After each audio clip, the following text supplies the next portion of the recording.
Hi everybody, welcome back to our next Lunch and Learn, and we're here at the West Donlands Canary District. So the boundaries as always, Eastern Avenue is on the north, it goes south to the Gardiner, Cherry Street's on the west, and it goes east to the DVP. So the area, it derives its name from two things. A, being on the west side of the Don River, and B, the Canary Restaurant. And I'm actually standing in front of the site that it occupied right at the corner of Front and Cherry Street from 1965 to 2007. And it actually is a really beautiful historical building. So when Toronto was formed, this area was set aside as a Crown Reserve. And the area from Berkeley Street to the Don River and north to Queen, it was designated for a large city park. But, I guess not surprisingly, it was sold off to private developers. And this was in the 1830s, so you can see that it's not a recent thing. The city's been selling out to developers for at least 200 years. So to the south, the Gooderham Wharf Distillery was founded, and it dumped waste in the area. It kept cattle and pigs there to feed off the distillery waste, but it introduced a huge manure problem to the West Donlands Canary District. We'll cover the distillery district more in an upcoming video. The railways, they came to Toronto in about the 1850s. And by the late 19th century, most of the land here was industrial or owned by the railways. And you can see we still have an active railway right next to me. It became the site, the neighborhood became the site of many factories and warehouses, which included the William Davies Company, which at the time was probably one of the largest pork processing facilities in the world. And for those of us old enough to remember, this is one of the reasons why Toronto has been nicknamed Hogtown. So the Davies Company, it was prosperous up until the first half of the 20th century, but it kind of fell into decline. Davies, it merged with other meat packers, and it moved the bulk of its operations to the west side of Toronto.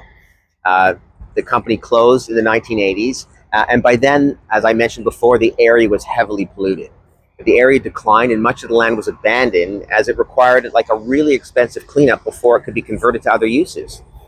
Another problem was the floodplain.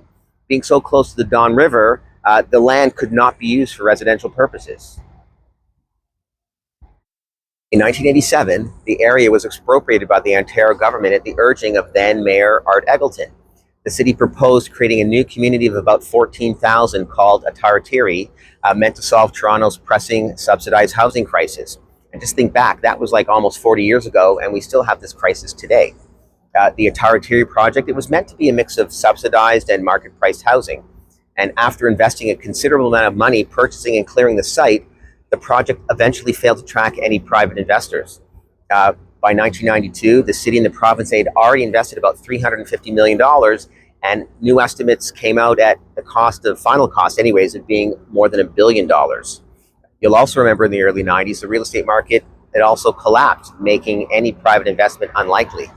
So Bob Rae's government in 1992, the new government, it decided to cancel the project, and the land just sat unused. A number of plans were put forward for the land. The provincial government, it considered selling to a developer who wanted to build a harness racing track.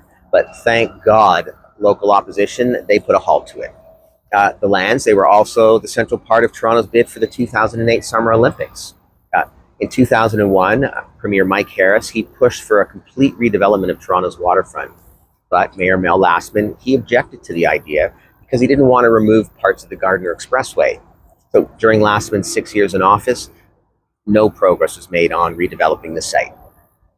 In 2001, the new Waterfront Toronto Agency, it was commissioned by the federal, provincial, and municipal governments to redevelop the waterfront.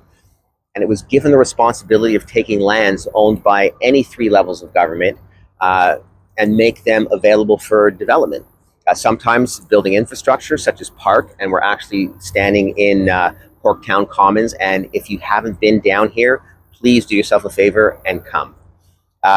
Or they also have, put in roads to make development possible. And a flood protection landform, it was built to allow for the development to proceed. And around me here, there's all these bulrushes, and it's just beautiful, but it's all part of that flood management system. In 2006, the agency announced a new plan to create a residential community in the abandoned area. The overall plan of the Waterfront Toronto Initiative was for the area to include nearly 6,000 new residential spaces, with 20% being affordable or subsidized housing. Redevelopment plans included extensive integration with Toronto transit routes and 23 acres of public green space. Corktown Common, which we were standing in earlier, is the recreational core of the project, and it links the Don Valley Discovery Walk to the Toronto waterfront.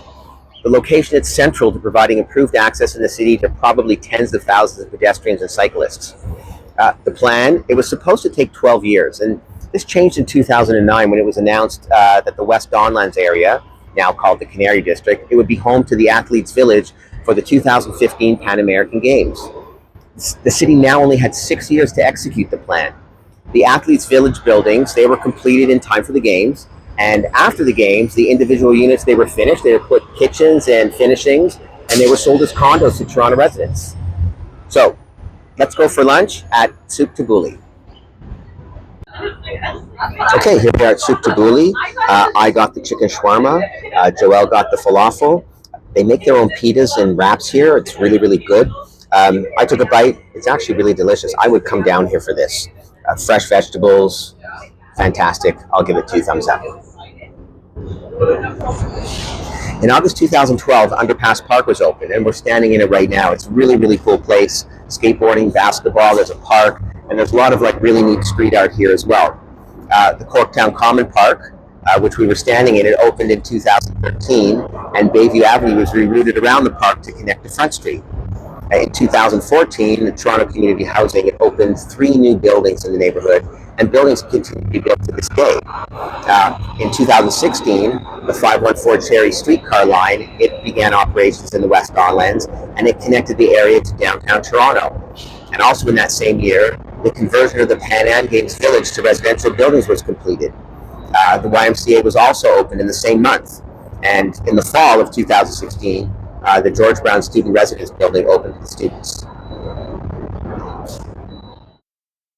To sum it up, the West Donlands Canary District, it's a planned neighborhood, and it was developed for both design and sustainability. It was influenced by European cities. The movement strategy of pedestrians, cyclists, and motorists, they've all been used to enhance the neighborhood streets. There's many public art installations across the neighborhood, and it highlights a range of themes from indigenous art to human, natural, and industrial history.